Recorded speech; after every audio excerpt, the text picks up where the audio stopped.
Good morning, students.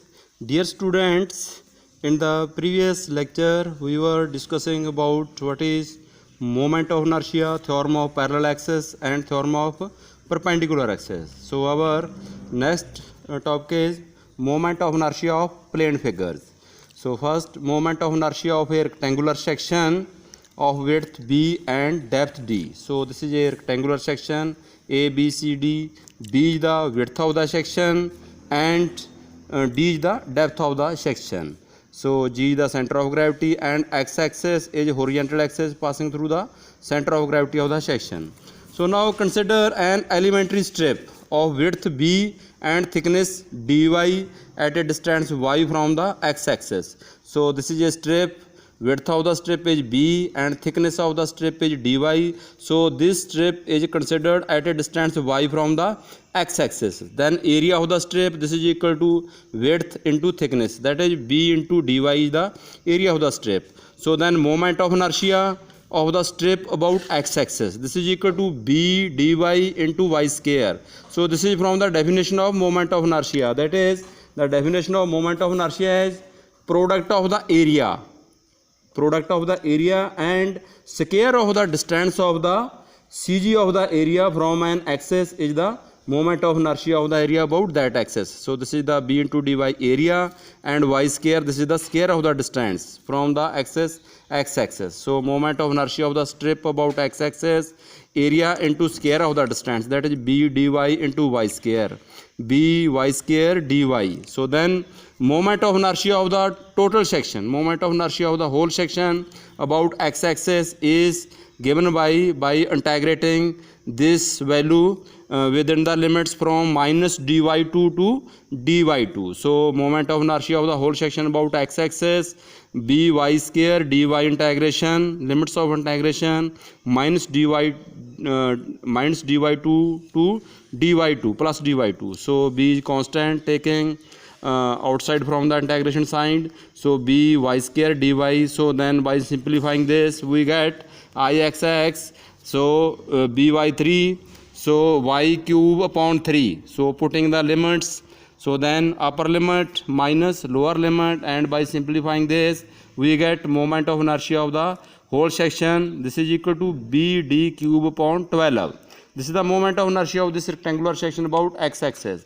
Similarly, moment of inertia of the section about y-axis. So y-axis, this is vertical axis passing through the CG of the section. So moment of inertia of the section about y-axis, this is given by db cube upon 12. So then moment of inertia about a line passing through the base, that is about DC. So ABC D is a rectangular section having width of the section B and depth D.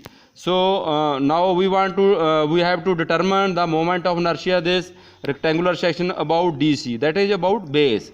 So then by parallax theorem, so moment of inertia about DC, this is equal to moment of inertia about centroidal axis plus product of the area and square of the distance between the two axes. So this relation is from a theorem of parallel axis. So then IDC, moment of inertia about base, that is about DC, this is equal to moment of inertia about centroidal axis, this is equal to BD cube upon 12 plus area of the section B into D, and H is the distance between the two axes, that between the centroidal axis and about the base. So h is the distance, so h is equal to dy2.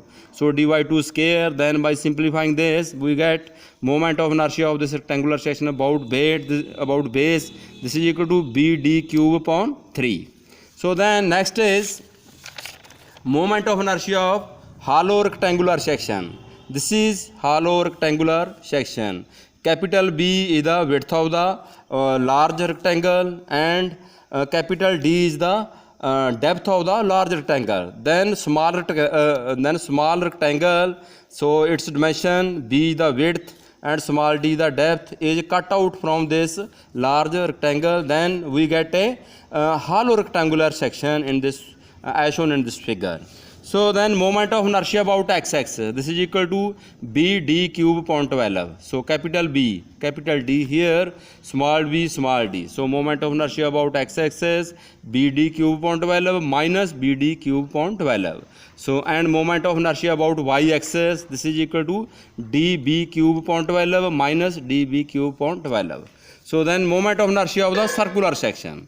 This is circular section. So D is the diameter of the circular section and R is equal to d by 2 is the radius of the circular section. So x-axis, this is the centroidal horizontal axis.